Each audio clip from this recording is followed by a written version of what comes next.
everybody. Welcome back. This is Miss Faye, and this is my world. Today's topic is finding your independence. Finding your independence. Before we get started, I'd like to say welcome. Welcome to the channel. Welcome to all the new viewers, the new subscribers, and welcome to you who have been with me from the beginning. I really appreciate you. Now, to get us started, I did pull a short video. Let's watch this video, and we have a letter. Then we're going to dive right into this topic. Finding your independence is very important. Here we go. Finding your worth and identity independent of others' judgment is the definition of autonomy, right? If you ever heard of somebody say, keep your autonomy. Well, all that means, right, is exactly what I just said. You are focusing and you value your worth and your growth independent of anybody else's judgment. That's going to come with actually knowing who you are. That's going to come with researching your own core values, have an education, always reading, learning more, following what your goals and dreams are based on what makes sense to you, independent of anybody else's judgment. You lose that autonomy the moment you defend yourself. The moment you defend yourself. I'm defending myself so you can see my side. You just lost your autonomy. Facts. All right, let's dive right into this letter. She says, I am 26 years old. I've graduated from business school. However, I find myself at a crossroads, a pivotal moment where I must decide where I want my life to lead. Despite my age, I still reside with my parents, feeling like life hasn't truly begun for me. My relationship with my parents has evolved over the years. Initially, they provided care, boundless wisdom, and support. Now I find myself at odds with them. Emotionally, I feel invalidated, with all my feelings and perspectives dismissed. They label me as rebellious, unthankful, selfish, distant from God. When I express my struggles, they twist my words, leading to self-doubt. For example, discussing vulnerability resulted in accusations of selfishness. I'm tired of feeling like a child, being corrected and over-criticized over small things. Despite my efforts to explain, they refuse to believe me, insisting they know better than I know myself. Well, that sounds like parents. It really does, because parents always feel like they know better than their child because of life experience. I also believe that my avoidance tendencies dub me as selfish. Their opinions, no matter how inaccurate, override mine. That's because you're still living at home. That's why. Because as long as you are with your parents always see you as their child. It doesn't change. As long as you are living at home with them, they still see their babies. And they still believe that they know best for the babies. For you. As long as you sit there. I'm telling you. I suspect I have ADHD and may even be on the autism spectrum. They may contemplate on me, but in moments of anger, they attribute it to something darker. And if I really had this condition, why am I not nicer or more humble? Sometimes being humble meant sitting back and gracefully not having my own mind and setting and putting up with the gaslighting. Well, that's what it sounds like to me. It sounds like that they are trying to make you feel like there's something mentally wrong with you, probably because you don't agree with whatever their program is. This is also where I feel a lot of the supposed rebellion comes from during childhood and up to now. Well, it's funny you say from childhood, because growing up as a child, I was the rebellious one all the way through.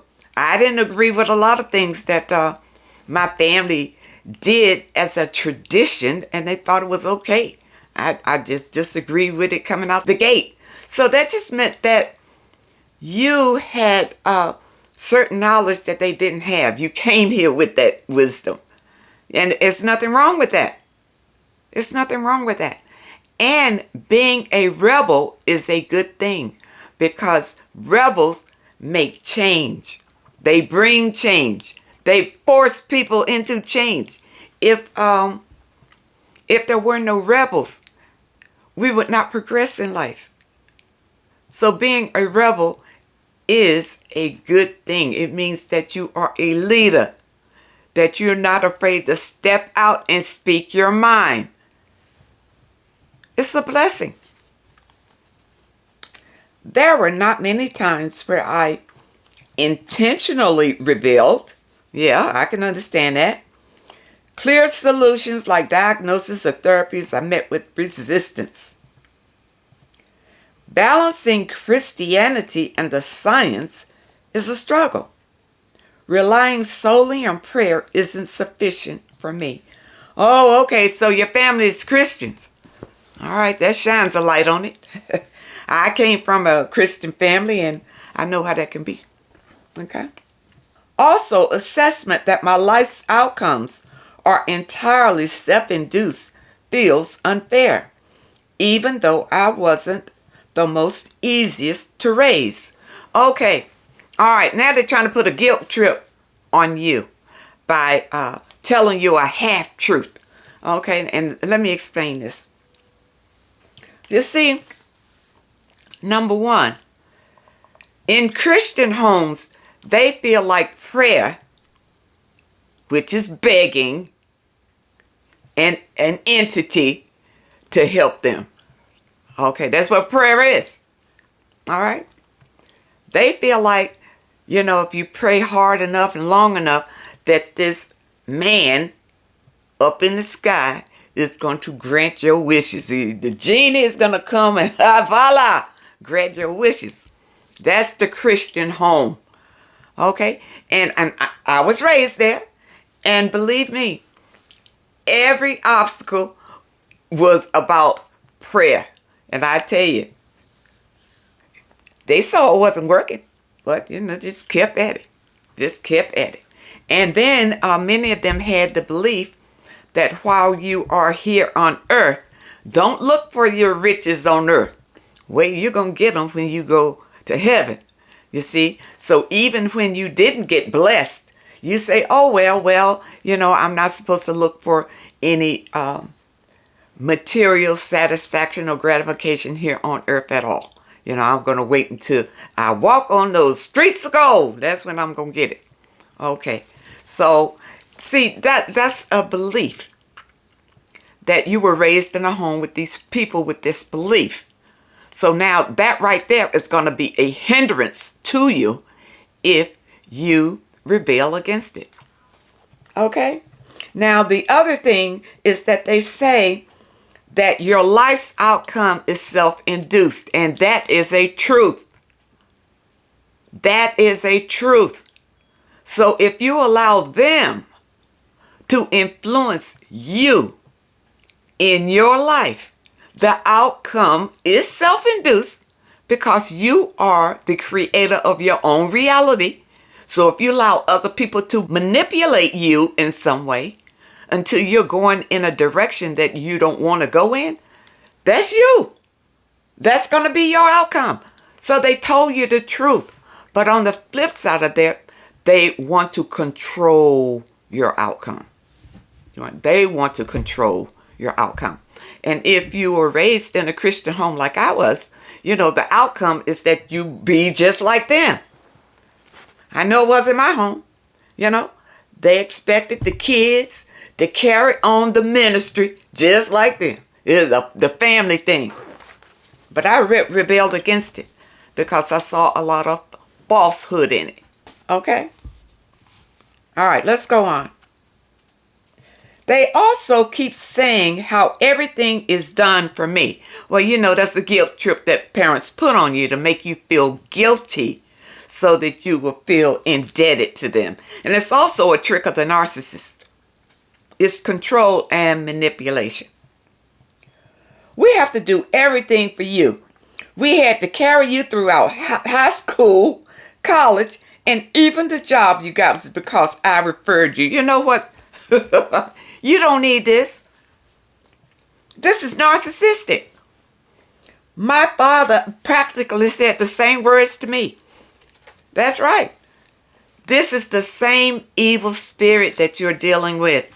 Now, I know that's harsh because, these are your parents. But we are all controlled by a spirit, whether it's a good spirit or not, because we're energy. For your parents to put you down like this, they're trying to squeeze you into that mold. Just like my parents did. Here I am who I am. Now you want me to be this. So now my whole life, they tried to mold me into that. And I refused. I refused to be that because I saw a flaw in it. Okay? I'm often told that I need to change. This is a bit of a complicated concept because while it's very hard for me to change my ways, it also seems like a blockage in the will to change. Well, you feel like it could be a blockage because of your own belief.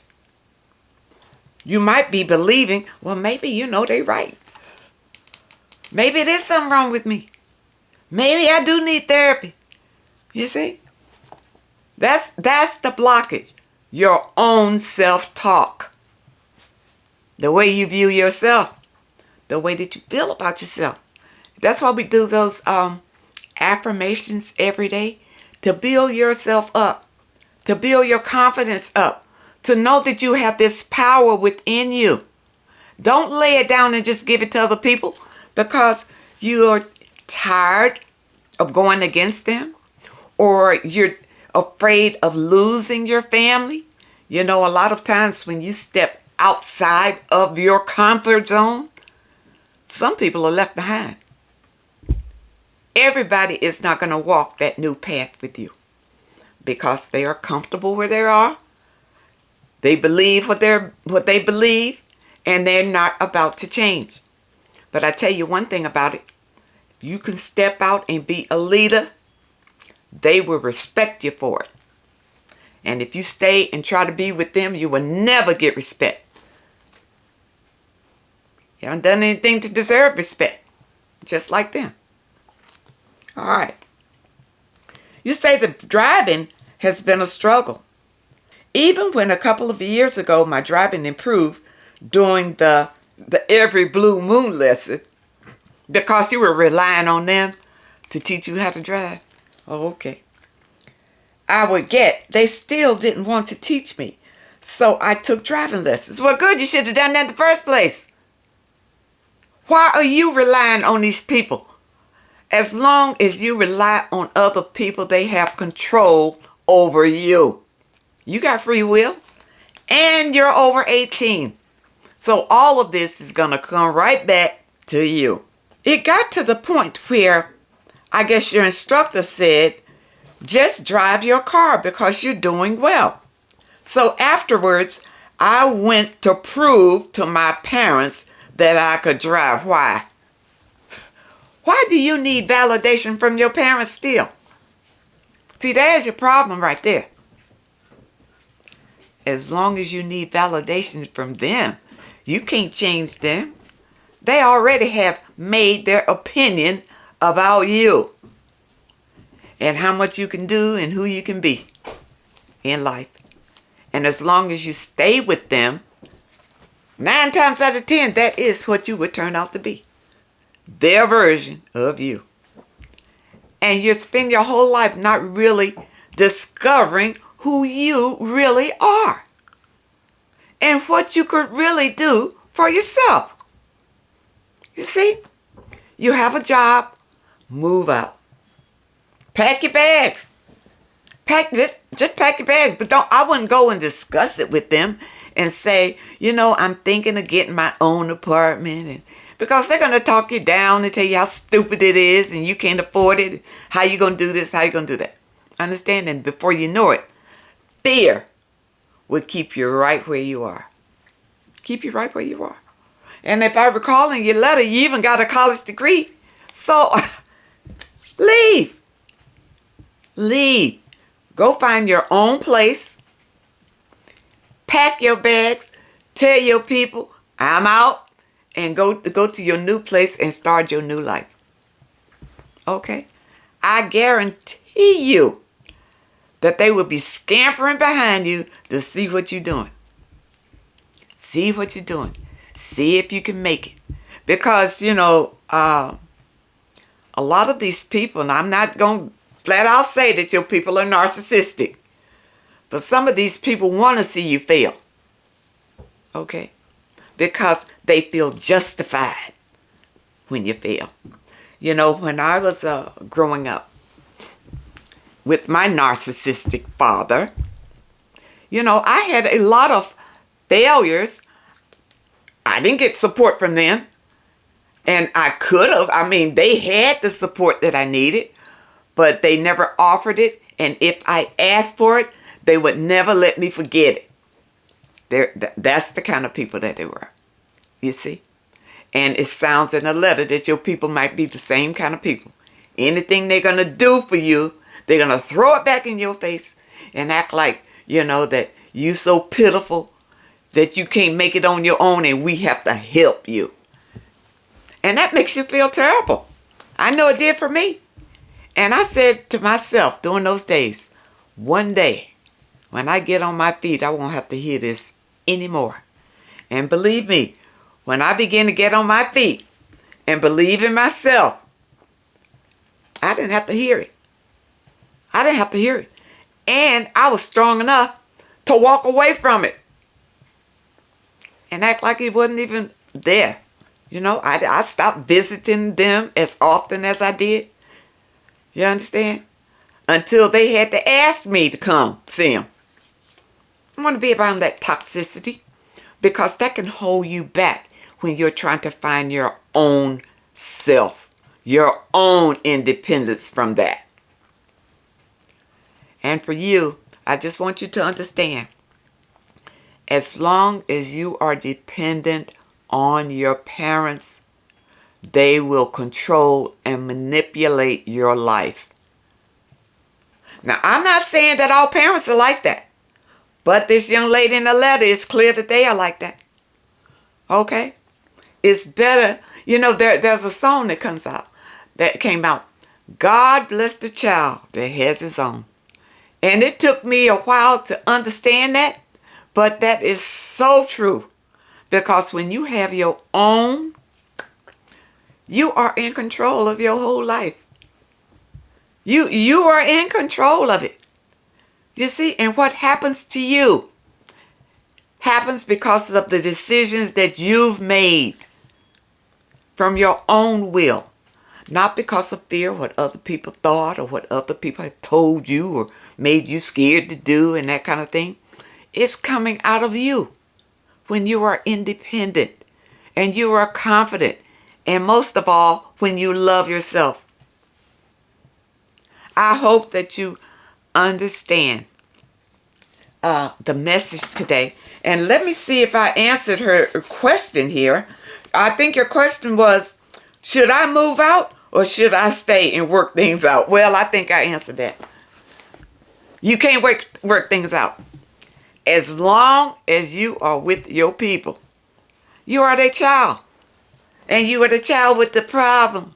You the rebellious child with the ADD or whatever, CD, whatever they did in your head. As long as you stay with them, you're going to be crippled. Leave. Go out, find your place, your apartment. Don't discuss it with them. And hopefully you won't need them for anything to get into your apartment.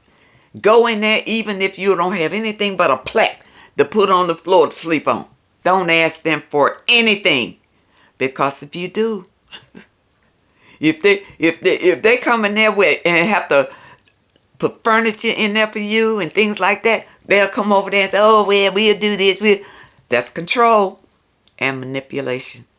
Be aware of it. Love yourself. Take care of yourself, and you can find your own independence. I want to thank you so much for joining me today. I want to thank you for your comments and your letters. And any of you that may have a question that you would like for me to answer, the email address is in the description. And also, if you're looking for today's affirmation, there is also a link in the description. I want to thank you so much to those that leave a donation. I really appreciate all of you. I wish you all the very best. And I really hope to see you next time.